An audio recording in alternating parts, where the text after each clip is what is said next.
Here we are at the Riverside near downtown Reno. This is one of Reno's most iconic structures, and back in the day was one of the most famous hotels in the West. Over the year, this building's had several owners and management teams and has quite an extensive history, including almost being torn down in the 1990s. So let's take a look at this building, which today houses the Riverside Artists Lofts, here on the Reno You Know.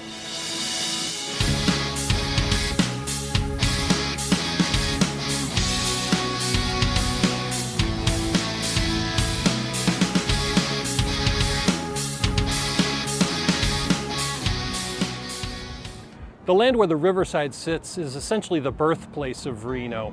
9 years before the Transcontinental Railroad rolled into the future Reno area, a guy named Charles W. Fuller built the first viable bridge at this location over the Truckee River in 1859.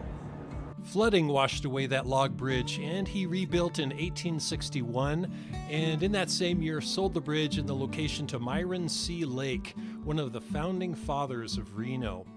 Back then, in the early 1860s, Myron Lake correctly believed that the railroad would someday have to cross through the Truckee Meadows here, and he wanted a piece of that action.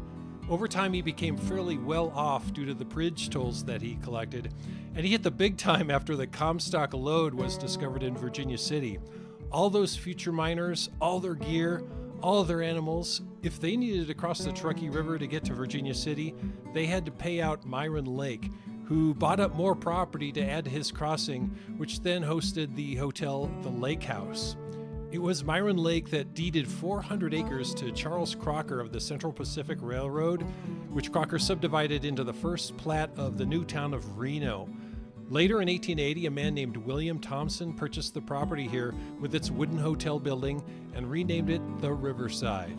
A gentleman named Harry Goss purchased the old hotel in 1896 and proceeded to rebuild the Riverside out of fireproof brick. This incarnation of the Riverside had 110 rooms in 3 stories and sported some pretty impressive castle-like structures. Unfortunately, the brick didn't prevent fire, and in March of 1922, the Riverside was gutted and wiped out by a devastating fire. Sometime after the fire, the property was sold to George Wingfield, one of Reno's most prominent and wealthy citizens who owned several banks in Reno. George Wingfield built the building that we see today in 1927, and he hired famed Reno architect Frederick de Longchamp for the design. When it opened in 1927, this building had 6 stories, and it still has 6 stories. And this was the tallest building in the state of Nevada until the El Cortez Hotel was opened here in Reno in 1931.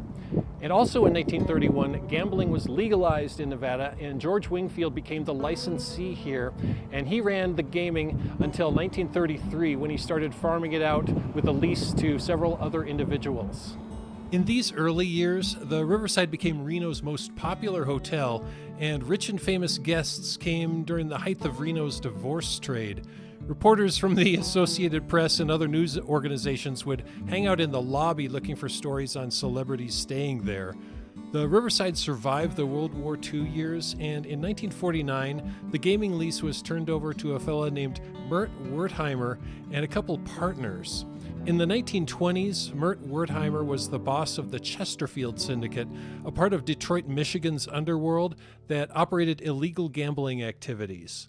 He ended up in Reno in 1946 after a stint in Florida and partnered with Lincoln Fitzgerald and Dan Sullivan at the Nevada Club. Fitzgerald was also an alum of Detroit's gambling underworld and was the subject of my video on his life.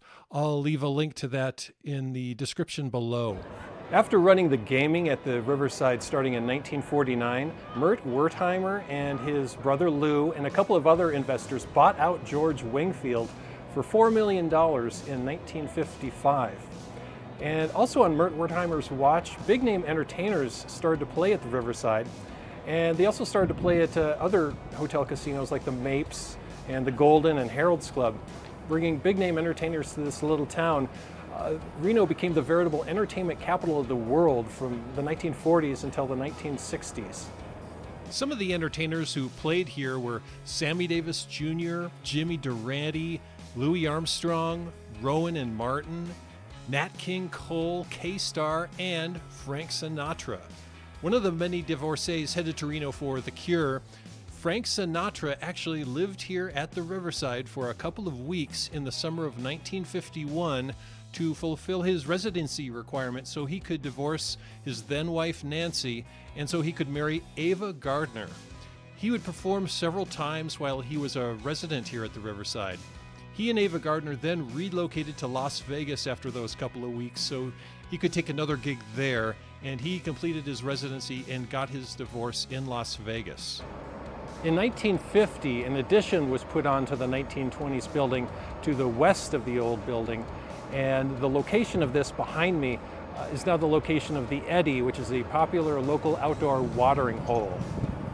This $1.5 million project added 84 hotel rooms, a theater, and a banquet area, and Reno's very first swimming pool located at a hotel casino. This wasn't enough, so in 1954, they added 3 more stories to the addition, giving the Riverside 200 hotel rooms. In total, this was a $2 million investment in the Riverside in 1950s dollars. In 1955, the Riverside started to see a pattern of new ownership every few years or months.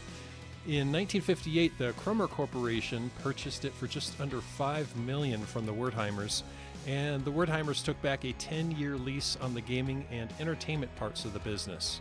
But within 7 months of this transaction, both Mert and Lou Wertimer passed away, and a gentleman named Virgil Smith took over their lease.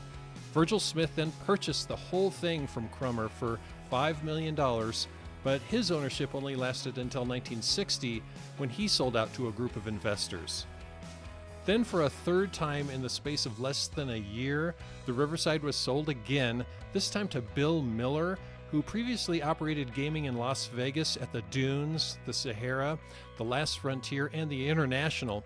And interestingly, Bill Miller was very instrumental in getting Elvis Presley booked into the International for his Las Vegas years. And not surprisingly, Bill Miller sold out in less than 2 years in 1962 to an executive with a cosmetics firm based in New York City. This gentleman took out a $2.75 million loan from the pension fund of Jimmy Hoffa's Teamsters Union, and he used the hotel casino as collateral. This definitely wasn't a move that would secure the future of the Riverside, and 6 months later, the Riverside closed 5 days before Christmas and filed bankruptcy. 325 people were put out of work without their final check.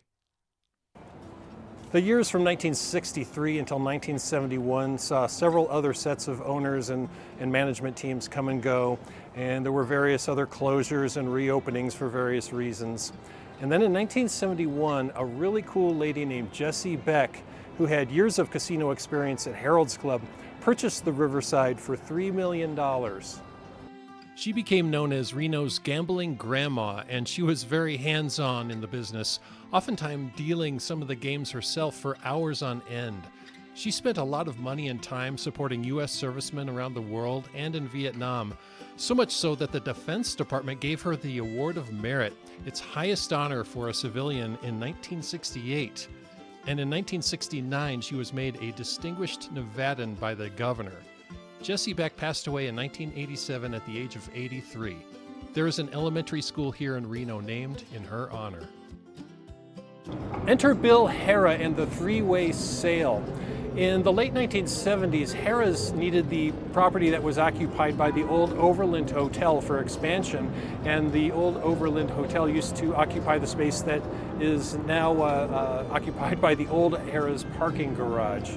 So Hera's purchased the Riverside, and they used the Riverside to trade the owners of the Overland Hotel for the Overland.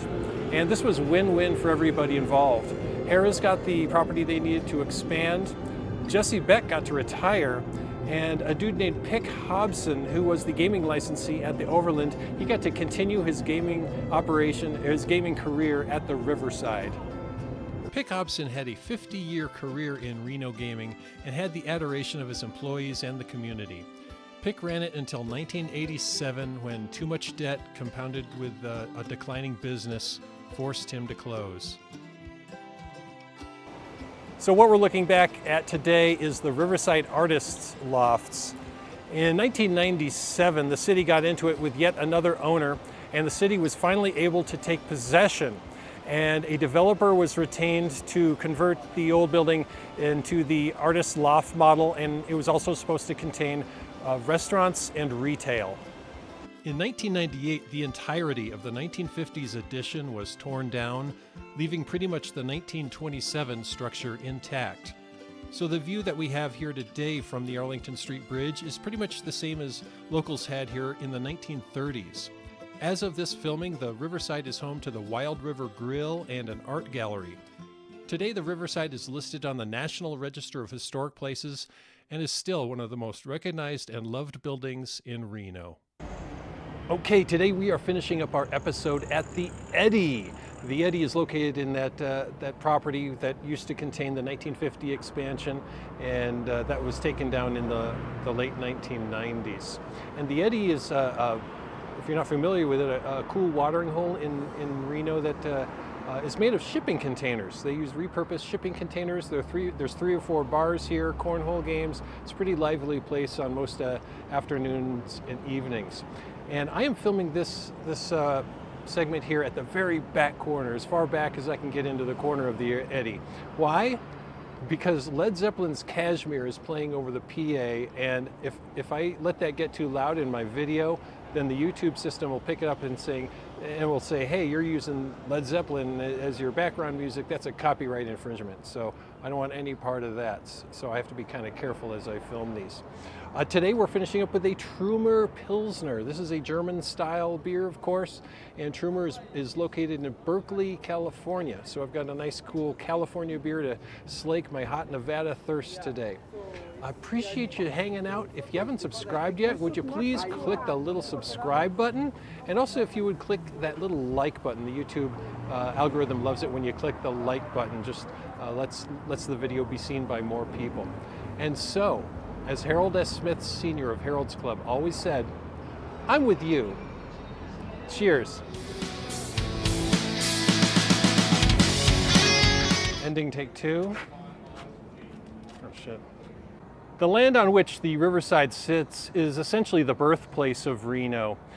Before the Transcontinental rolled into, and this was the tallest building in the state of Nevada until the because it's nice and hot. And today I'm enjoying a Trumer Pilsner, Trumer being from Berkeley, California. And so we've got a nice, cool California beer to slake our thirsts here in the hot Nevada sun. What was I going to say?